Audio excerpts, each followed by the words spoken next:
Research in Motion really stunk it up last week. Their outlook was particularly poor, and within that outlook was the mention of Japan, which is sort of interesting. They said they had to provide a wider range in their guidance just to accommodate possible disruptions in supply from Japan due to the earthquake. Now, this is interesting because Japan supplies a lot of tech companies. One thing you can probably watch for is who blames Japan going forward. RIM had a tough time selling phones. It's no surprise.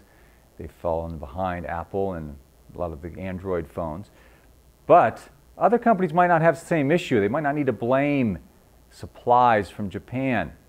For example, Morgan Stanley did a research, very thorough research on supplies of memory chips. This is the NAND flash memory stuff that comes from Toshiba and SanDisk. They represent about 40% of the supply to the market. And yes, they were impacted. They'll have about 2 or 3 months of downtime or disruption to their supplies, according to Morgan Stanley. Now, who was going to suffer from this? Turns out Apple is one of the biggest consumers of flash from these two suppliers. But here's the thing with Apple.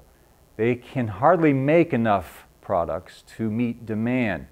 So if there is a supply issue, you might not notice it. You might not notice it because there are so many other things going right for Apple. And that's sort of what we're going to be looking for going ahead.